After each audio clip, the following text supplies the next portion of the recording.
Many years ago, in the beautiful city of Enugu, there lived a man named Chijioke.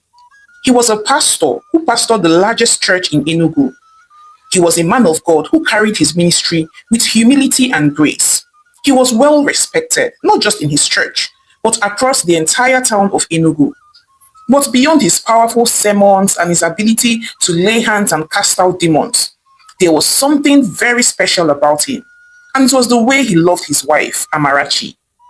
Amarachi was the love of his life. She was a beautiful, elegant lady who equally loved her husband very much. She was the perfect definition of Mommy G.O. and supported her husband in his ministry. They shared a bond that was enviable. Everyone loved their love. And church members would not stop gushing about how much their pastor loved and adored his wife. They were not just husband and wife, they were best friends, partners in prayer, and parents to a beautiful girl called Adaisi.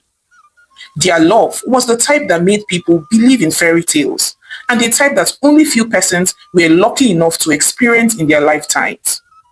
Everything was going on just fine for Pastor Chijioke and Amarachi, until one day, Amarachi got a call from home. She was told to come back home to Anambra immediately, as there was a family emergency that needed her attention. Amarachi told her husband about it, but Chijioke was very reluctant. He did not want her to travel. Baby, must you go? Can you not sort out whatever problem it is over the phone? Is it not something that money can solve? You can easily do a transfer. In short, I will send the money to you. Please do not travel. Pastor Chijioke said, looking very worried.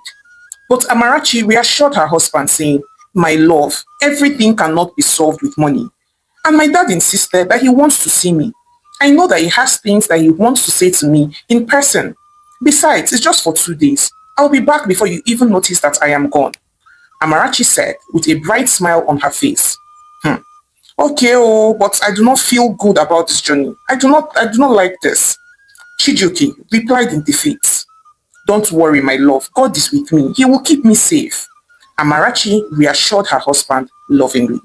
So the following morning, and with a heavy heart, Chijioke prayed for his wife, asking the Lord to take her to her destination safely. But just as she left the entrance to her parlor and was inside their compound, Amarachi saw 7 dead lizards. She immediately screamed, and her husband, Pastor Chijioke, rushed out. He saw the 7 dead lizards as well and said, my love, this is a very bad omen. I do not think you should travel today. Let us move your trip to tomorrow or even next week, please. Pastor Chijioke said, looking very worried. My love, it's not that serious now. Besides, when did you become superstitious? Were you not the one who just prayed some firebrand prayers this morning, committing my journey into the hands of the Lord? Because stop all this. Let me start going before I miss my boss. Amarachi replied, smiling. So even though Pastor Chijioke was not in support of the trip, he allowed his wife to go. He took her to the bus station and watched as she boarded the bus. He felt very uneasy in his spirit, but little did he know that it was because it was going to be the last time that he would ever see her again in his life. But later that evening, as Pastor Chijioke sat in his study, preparing his sermon for the next Sunday service, he heard a knock on his door. It was his personal assistant, Emeka. Emeka just stood there, shaking and looking very scared. Bia, what is it? Why are you standing and shaking? Did something cut off your tongue? If you have something to say, please say it quickly so that I can return back to my sermon notes. Pastor Chijioke said to Emeka. But Emeka still couldn't say a word as he was very scared and visibly shaking. Sir, it's your wife, Emeka said, stuttering. What is it? What happened to my wife? Emeka, what happened to my wife? Pastor Chijioke asked as he sprang up on his feet, looking very scared. And then Emeka went ahead and narrated how the bus that his wife Amarachi was traveling in had crashed and gone up in flames, and that everyone in it had died. Upon hearing all that Emeka had said, Pastor Chijioke froze. He could no longer hear anything that came out from his mouth. He could not believe it. Amarachi, his own Amarachi, dead. He refused to accept it. He rushed to the accident scene, but everything had been burnt beyond recognition. The police and rescue teams confirmed that no one had made it out alive. Pastor Chijioke immediately broke down in tears. He wept and wailed like a baby. Amarachi, I begged you not to travel. I pleaded with you not to go. Now see how you have left me alone. God, why did you let this happen to me? Have I not served you all my life? Why didn't you keep my wife alive? What will I do without Amarachi, the love of my life? Pastor Chijioke said as he broke down in tears. So in the days that followed, Pastor Chijioke lost his mind. He fell into a deep depression. He cried every day, refused to eat, and locked himself in his prayer room. He could no longer even preach, and his once vibrant sermons had become dull and lifeless. The elders and members of the church pitied him. They knew how much his wife Amarachi meant to him, and so they could understand the depth of his pain and hurt. For 2 good years, Pastor Chijioke mourned his wife. But after a lot of intervention and words of encouragement from the elders of the church and his close friends, most of which were pastors, he was able to get back on his feet. But even at that, a part of him remained broken. Pastor Chijioke resumed again at the church and began to preach, but it was never the same. 2 years later, and the church elders, seeing how their beloved pastor was still struggling, called him for a meeting one day and advised him to remarry, saying, "Pastor, you're still a very young man and you cannot be alone forever. You need a helpmeet, and our church needs a strong family structure. So in other words, you need a wife." One of the elders said, looking very worried. Initially, Pastor Chijioke was hesitant because he had vowed never to remarry or love another woman the way he loved Amarachi. But he understood that the elders meant well for him, thus their advice. So after a while of giving it some thought, he embraced the idea and decided to remarry, not just for the church or himself to prevent him from falling into sexual temptation, but also because he needed a mother figure for his little daughter, Adaeze. So a few months later, and he met a beautiful young lady named Chioma. Chioma was everything that he did not know that he needed. She was warm, kind, patient, and understanding. And slowly, she helped him heal. He started to smile again, and for the first time in years, he felt alive. So a few months after that, and they got married, and soon welcomed a baby boy. Life was beautiful again, and even the church members loved his new wife, Chioma. But there were a few who didn't like her, because they still remained loyal to his dead wife, Amarachi. So they saw Chioma as an intruder. But regardless, Pastor Chijioke was happy and lived happily with his new wife. Meanwhile, somewhere in a small town named Okwachi, there was a beautiful young lady called Nena, who was a seamstress, and she was loved by many. But several years ago, this young lady had woken up startled in a small hospital room in Okwachi. She had no memory of how she got there. She could not even remember her own name or how she had gotten to the hospital. The nurse who attended to her simply looked at her and said, "My dear, you are lucky to be alive. A good Samaritan found you unconscious by the roadside and brought you to us. You've been unconscious for the past 3 weeks." The nurse said to her. So that was all that she knew about herself, that a good Samaritan had brought her to the hospital. Nena thought long and hard. She tried to recollect who she was, but it was to no avail. So with no name or recollection of her past, and no one to claim her, Mama Ifoma, the kind Samaritan that had brought her to the hospital, took her in and gave her a place to stay. It was also Mama Ifoma that had named her Nena, since the lady in question could not recollect her own name. So Mama Ifoma took very good care of Nena, hoping that one day she would recollect who she truly was and would be able to reconnect with her family. But 1 year later, and Nena could still not remember who she was. So Mama Ifoma called her one day and said, "My dear, you cannot just sit at home waiting for your memory to return. Why not go and learn tailoring so that you would have a skill and be able to provide for yourself? And maybe one day you would meet a handsome good man and you will both get married and start up a family of your own. And then you would have something to use in supporting the home front." Mama Ifoma told Nena one early morning. Nena thought about it. It was a good idea, so she agreed. After all, she had been trying to remember who she was for the past 1 year and yet could not remember anything. So she could as well forsake her past and start building a life in the present. So that was how she was introduced to Nkiru. Nkiru was a confident fashion-forward designer who owned a shop which she called NK Styles. It was a modern fashion shop which was just a few streets away from Nena's house. So Nena started learning how to sew with her. And soon enough, Nkiru graduated from just being a tutor to Nena to becoming her confident and true friend, one who made her laugh and forget the pain of not knowing who she really was. So Nnenna continued to live her life in peace and quiet for the next 2 years. So one day, she was taking a stroll in the evening when she met this handsome young man whose name was Obinna. They got talking and it was love at first sight for them. And soon enough, they started dating. Obinna was a medical doctor and had fallen head over heels in love with Nnenna, and he wanted to marry her. Nnenna told him about her past and the fact that she had lost her memory and did not know who she truly was. But Obinna did not care. He reassured her that he loved her regardless, saying, "I know you don't remember your past, but I don't care who you were. All I care about is who you are right now," Obinna said, looking at Nnenna lovingly. Nnenna was so happy, and a few days afterwards, they officially started dating. And barely 3 weeks later, Obinna proposed to Nnenna and she agreed to be his wife. They were both happy and wedding plans began earnestly. Mama Ifoma, on the other hand, was overjoyed. She was happy as though she was Nnenna's biological mother, and she teased her endlessly. Nnenna was so happy and grateful to her. But one afternoon, Nnenna was hanging out with her fiancé, Obinna, at an eatery when she heard a voice from a nearby television. She heard the man preaching. His voice was powerful and filled with authority. And immediately, something snapped inside of her. She turned slowly to the screen. The deep commanding voice sounded very familiar. Her heartbeat quickened as she stared at the man on the TV. Then flashes of memories flooded in. A church, a congregation cheering, a man holding her hand, whispering, "You are my world, Amarachi." She remembered a wedding, a beautiful baby girl, giggling as she took her first steps. She remembered a burning bus, screams, pain, and darkness. And Amarachi gasped. She was struggling for breath.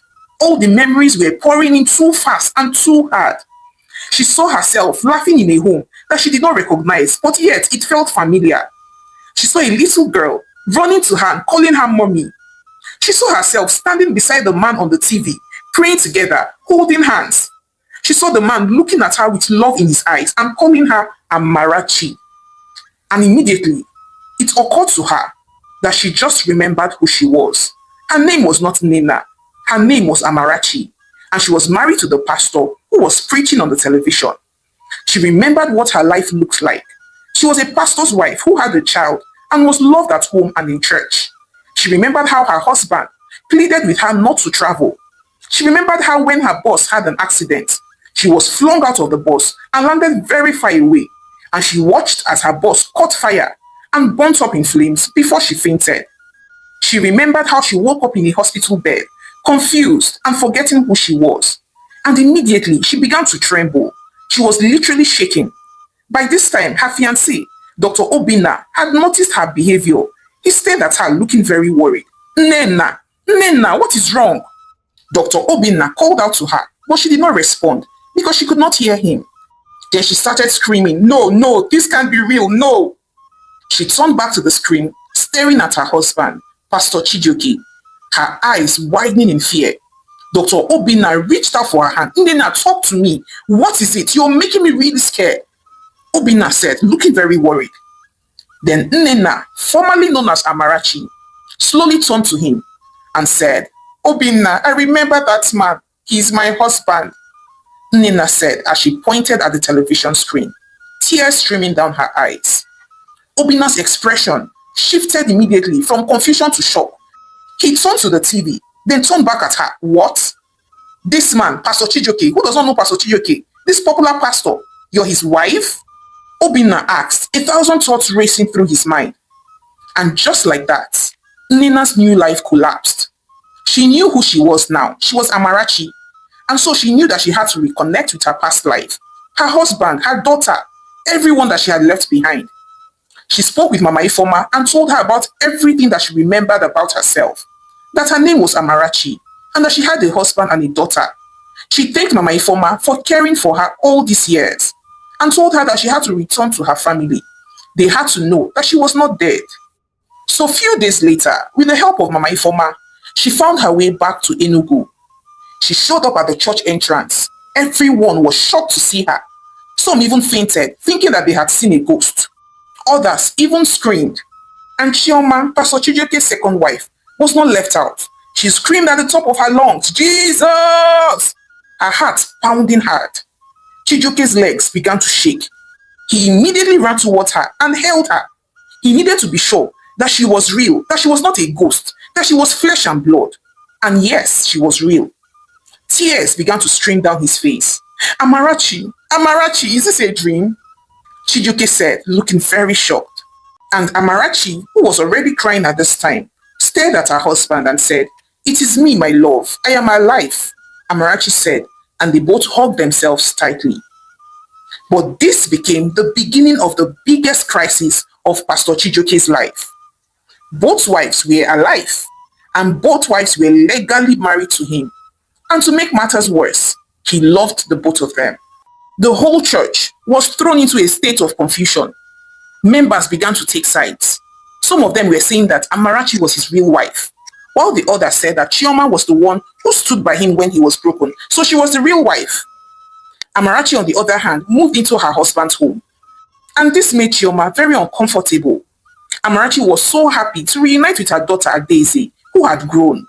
But she was also uncomfortable that another woman now answered Mrs. Chijioke and slept in the same room that she slept with her husband and lived in the house that she suffered to build with her husband. She did not know how to feel. Pastor Chijioke missed the love of his life and just wanted to spend all his time with her, catching up with her and knowing how her life had been for the past 4 years. But he could not do that because he could see his second wife Chioma staring at him jealously each time he spoke to Amarachi. Pastor Chijioke did not know what to do. For crying out loud, how could a pastor have 2 wives? He thought to himself, looking very worried. His home was no longer peaceful. Instead, his home had become a battlefield of jealousy, arguments, tears, and accusations. So he decided to seek help. So he decided to speak to the elders of the church to ask them what he could do about his current situation. But they too were confused. They did not know what to say to him. Because before God and man, both women, Amarachi and Chioma, were his lawful wives. But the elders suggested that Chijioke should step down as pastor until the situation was resolved. Chijioke still had no answer to the questions in his heart, and his home had become very hot because Chioma and Amarachi were always quarreling over every little thing, and at the slightest provocation, they were fighting for the love of their husband. Chioma would scream at Amarachi and say, "Please go back to wherever you came from. You do not expect me to pack up and leave just because you came back from the dead. I did not steal your husband. I married him as a widower. You were dead. So please go and leave my husband alone." Chioma would shout out angrily, and Amarachi would scream back at her saying, "He is mine, not yours. He is my husband. We were never divorced, never. And even before God, we were never divorced because it's until death do you part. I did not die. Neither did my husband die. So you are the intruder, and you are the one that will leave my home. You husband snatcher." Amarachi would scream back angrily at Chioma. They were always fighting and quarreling. Meanwhile, Amarachi, who was formerly called Nina, had cut off all ties with her fiancé in Ukwachi, Dr. Obinna. She wanted her life back. She wanted her husband and daughter back. She wanted a life where she was well respected and where she was wealthy and had influence, not a place where she was a seamstress and living in a remote town. So she vowed that she was going to do everything within her power to make her husband choose her. She cooked delicious meals for him and tried to win him over. So one day, Chioma could not take it any longer. She simply packed up her bags and left. Because from the look of things, she knew that her husband would never pick her over Amarachi. She saw the way her husband looked at Amarachi with so much love in his eyes. She had heard several stories from church members about how close they were and the bond that they once shared. Chioma knew that she could not compete with this. Chioma sat on the edge of her seat, staring blankly at the floor. She felt like she was suffocating. She had fought for this marriage. She had given it everything she had. She had been the perfect wife, perfect mother, perfect pastor's wife. But now she could see the handwriting clearly. There was no place for her here anymore. She was busy filling in a shoe until the owner comes for it. So she made her decision. She was leaving Chijioke and his wife for good. So one day, she walked up to Chijioke and said, "Chijioke, I can't do this anymore. I have tried. I have sacrificed a lot for this marriage. I have done so much to remain in this marriage. But I see now that I was only delaying the inevitable. You love Amarachi, for crying out loud, she was your first love. So I'm busy wasting my time fighting for a man whose heart belongs to another. I do not blame you or Amarachi, your wife. I should have known that I could never replace her because even before she came back, you were always still Amarachi, Amarachi, Amarachi. And I was just trying to, condone it, saying that you're grieving. You lost someone that was very close to you. But now that she's alive, I can't compete with the dead and still compete with the living. I can't do it. So I'm leaving. I'm leaving. I will leave your son with you, but I am done. Chioma said, looking very sad. Chijioke was shocked and broken at the same time. Chioma, please don't do this. I know things have been difficult of recent, but we can figure it out. It was never my intention to hurt you. You have been there for me at my lowest point. You helped me find joy again, and that means something to me. I do not want you to live like this, feeling unloved or unwanted, or as if I just used and dumped you. I have never wanted to cause you pain. Yes, I cannot deny that I still love my first wife, Amarachi. But that does not mean that I don't love you either. I love you as well. Please understand the dilemma that I am in. Please, Chioma, just hold on. Let's see how we can figure this thing out. Chijioke said, pleading with his wife. But all his words fell on deaf ears. I have to go, and that's final. Chioma replied as she stood up and left with her bags. Amarachi, on the other hand, stood silently by the door. She had heard every single thing that Chioma had said to her husband. But she did not speak. She had nothing to say. She had won, yes, but she did not feel happy. Instead, she felt sad, as if she had robbed Chioma and done her bad. For crying out loud, Chioma did not know that she was alive. But then again, Chijioke could marry only one wife, and it had to be her. So she just let it slide. But unfortunately, as Chioma traveled down to Lagos to her sister's house by bus, she had a fatal accident and died on the spot. When the news was broken to Pastor Chijioke and his wife, they both broke down in tears, crying and weeping profusely. They felt very guilty and responsible for her death. And a few weeks later, Chioma was laid to rest. Her burial ceremony was a small and quiet one. Chioma's family were present and were very upset with Chijioke. At the burial, the whole air was thick with resentment and blame. Some church members were whispering among themselves. They looked at their pastor and his first wife Amarachi with accusing eyes, even though they could not say it loud, but they blamed them for Chioma's death. Pastor Chijioke and Amarachi were broken. They did not mean to hurt Chioma, but she died regardless. So they continued to live together as husband and wife. Their marriage was restored, but at the cost of Chioma's life. And not just that, the elders of the church told Pastor Chijioke to step down completely because of all the resentment that most of the church members had built against him because they blamed them for Chioma's death. Hi bestie! It's your favorite storyteller, Omalicha. Thank you so much for watching my story to the end. So I'd like to hear your thoughts on this one. In short, I have a lot of questions to ask. First off, do you believe in superstitions? Like, if you were in Amarachi's shoes, the day you want to travel and you see 7 dead lizards just in front of your door, would you still have made that trip? Would you still have traveled? Then secondly, how do you think this case should have been handled? Like, should Chijioke have stuck to his new wife Chioma, or should he have still accepted Amarachi and be married to the two of them at once? Should Amarachi have just forgotten Chijioke and moved on with the new man that she had found who loved her the way she was? How do you think this whole issue should have played out? What advice would you have given them? Please share them with me in the comment section. And please support your homegirl, Omalicha, by subscribing to my channel, liking my video.